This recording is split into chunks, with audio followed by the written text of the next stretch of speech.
दोस्तों, किसी ने क्या खूब कहा है, इश्क जहां में तब तक मुकम्मल नहीं होता जब तक वो खुदा से नहीं होता। और जो करते हैं इश्क खुदा से, उनके जैसा कोई आशिक नहीं होता। सचमुच ही सच्चा प्रेम एक बहुत खूबसूरत एहसास होता है, और जब वो प्यार रब से हो जाता है तो सारी दुनिया अपने आप ही खूबसूरत हो जाती है। प्यार और आनंद का एक ही स्रोत है जो आपको कभी नहीं छोड़ता है, चाहे आपके जीवन में कुछ भी ना हो। वो स्रोत है ईश्वर, परमात्मा, भगवान। उस पर भरोसा करके और उसे अपना जीवन देकर आप हर समय मुस्कुराते हैं।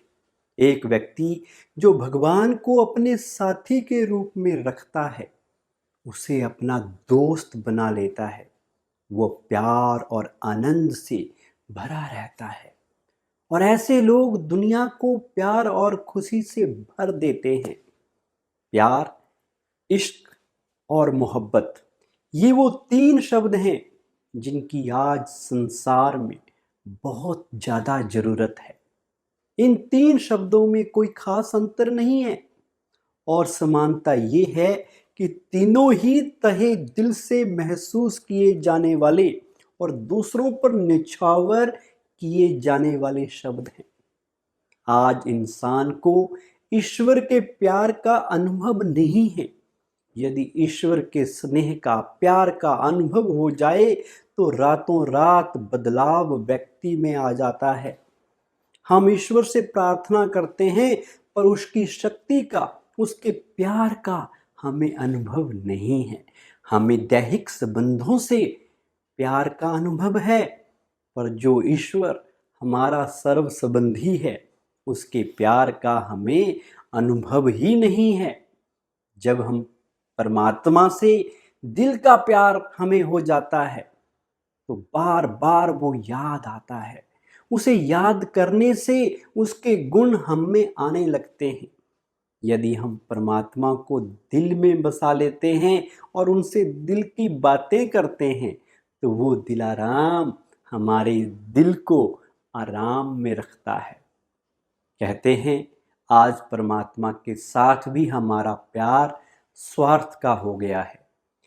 जब हमें किसी चीज़ की ज़रूरत होती है तो परमात्मा को याद करते हैं। घर में बच्चों को भी यही सिखाते हैं कि आज तुम्हारा इम्तिहान है, इसलिए मंदिर में माथा टेक कर जाना, और भगवान को भी लालच दे देना कि यदि मैं पास हो गया तो आकर नारियल तोड़ूंगा या 1.25 किलो लड्डू का प्रसाद चढ़ाऊंगा। मनुष्यों को लालच देते देते अब हम ईश्वर को भी लालच देने लग गए हैं, उसे भी रिश्वत देने लग गए हैं। एक छोटी सी कहानी है। एक भगत था, उसने मनुष्यों से कई बार धोखा खाया था। धीरे धीरे भगवान से भी उसका विश्वास निकल गया। एक दिन बहुत बड़ी समस्या व परिस्थिति उसके जीवन में आई। उसे लगा कि भगवान भी दुनिया के लोगों की तरह ही मतलबी है, और इस मुसीबत के वक्त साथ नहीं दे रहा है। नाराज होकर उसने भगवान को पुकारा और कहा कि जैसे लोग स्वार्थी हैं, मतलबी हैं, सेल्फिश हैं, वैसे तू भी बहुत बड़ा मतलबी है। जैसे दुनिया के लोग सुख में तो साथ होते हैं, पर दुख के वक्त किनारा कर लेते हैं, वैसे तू भी वही करता है। मैं तुझे कभी याद नहीं करूंगा। कहते हैं उसी वक्त भगवान प्रकट हुए और उसे एक दृश्य दिखाया, एक सीन उसे दिखाया, जिसमें वो अपनी जिंदगी की राह पर चल रहा था, रास्ते पे चल रहा था, पथ पे चल रहा था। उस रास्ते पर 4 पैरों के निशान थे। ये उसके अच्छे दिन थे, जिसमें भगवान उसके साथ साथ चल रहा था। अब भगवान ने उसके बुरे दिन दिखाए, जिसमें रास्ते पर केवल 2 पैरों के ही निशान थे। ये देखकर भक्त ने तुरंत कहा, देखो भगवान, बुरे वक्त पर मेरे पैरों के निशान ही रह गए, तुम उस वक्त गायब हो गए थे। ये सुनकर भगवान ने उसे कहा, ये तेरे पैर नहीं बल्कि मेरे पैरों के निशान हैं। जब तुम पर कठिन समय आया, मुसीबत आई, मुश्किलें आई, तब मैंने तुम्हें गोदी में उठा लिया था। वास्तव में भगवान सबसे प्यार करता है और जरूरत के समय हमारी दिल खोलकर मदद भी करता है। जो हिम्मत का एक कदम बढ़ाते हैं उन्हें 100 गुना मदद भगवान की अवश्य मिलती है।